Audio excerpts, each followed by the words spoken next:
Добрый день, уважаемые дамы и господа. Good afternoon, ladies and gentlemen. Your Excellency, President Niinistö, Your Excellency, President Johannesson, let me welcome all of you cordially to the Russian Federation to Arkhangelsk.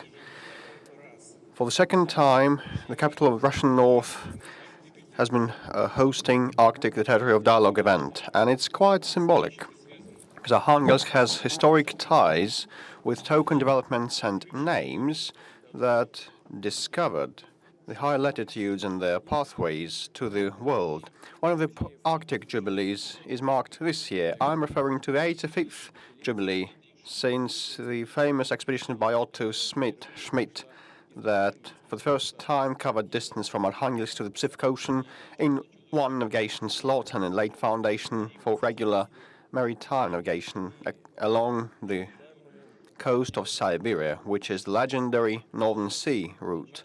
Nowadays, the Arctic region's importance is ever-growing. It's becoming a hotspot for unflagging attention by different countries and nations. It's also a region, the well-being of which defines, to a large extent, the sentiment of all the planet. It's a storehouse of unique nature, which is pristine, and it's a territory with huge and colossal economic potential. It's of significance to preserve the Arctic region as a space for constructive dialogue creation and equal footing interaction. And our forum is meant to make a significant contribution to that end. And today's topic is Man in the Arctic. It brings together high-profile academia, entrepreneurs and politicians, becoming a platform for serious expert talk about the present and the future of the Arctic. And this is what we intend. We want to seek and find new forms of practical interaction. Your expert assessments initiatives matter a lot for the Arctic Council, that for 20 years has been a sample of efficient tool of international cooperation not subject to external circumstances. Russia, accounting for 1/3 of the Arctic zone, is aware of its special responsibility. Our goal is to provide for the sustainable development for the Arctic.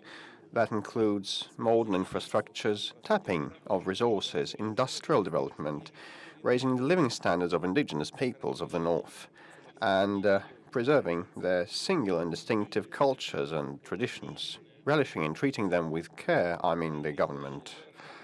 And these goals should not be viewed separately from the matters of preserving biodiversity and fragile Arctic ecosystems. I'm pleased to note that the protection of polar and Arctic nature is among the international key priorities in the region, as well as the scientific cooperation.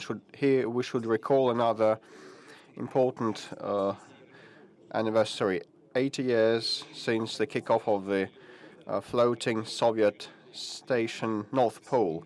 And today its current successor, the Polar Research Unit Barno, is a home for many researchers from all over the world. Cooperation of scientists is important given the scale of the territory and the dimensions of the plans of developing the region, including major international projects. One of the examples to cite is the Yamal LNG project, comprising 7 participating nations.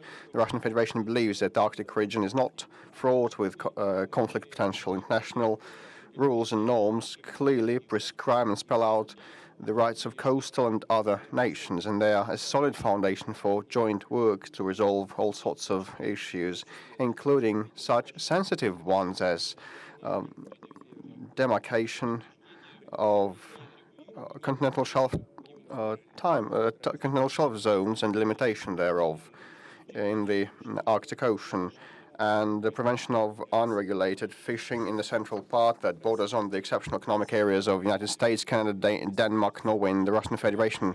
I reiterate, Russia is open for constructive cooperation, providing all the conditions for efficient development. We have quite an extensive economic program to develop the Arctic region for many years to come, comprising more than 150 projects with the total investments of trillions of rubles.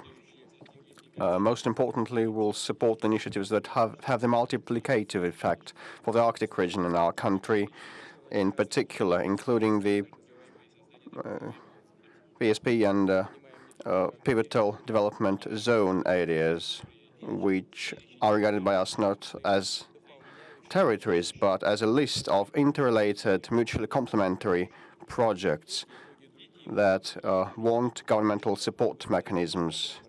These and other measures will be included into the new version of our state program to develop the Arctic zone of Russia. I'm referring to shaping a string of state-of-the-art S&T solutions that are relevant in the extreme conditions of this region of Russia, enhancing environmental monitoring and tapping offshore deposit. We have been paying unflagging attention to the Northern Sea route that I already mentioned.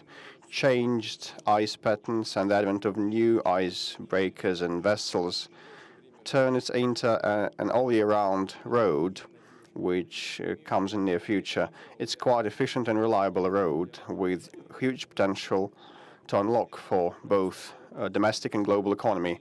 I asked the government to look into establishment of a separate structure to be able to be in charge of the integrated development of the Northern Sea route and pivotal territories, including infrastructures, hydrography, security, management, and all necessary services. We invite all our international colleagues to actively capitalize on the capacities of the Northern Sea route that will reduce their costs and the timelines of cargo deliveries and shipments from Europe to Asia. We are aware that in order to make this corridor competitive and uniform and relevant for all types of cargo, from commodities to containers, the most favorable environment should be provided to carriers in line with the state-of-the-art and national standards. By way of conclusion, I'd like to thank all the participants of the forum for the constructive discussions of theirs with respect to the Arctic issues, for caring about its future, the future of this region.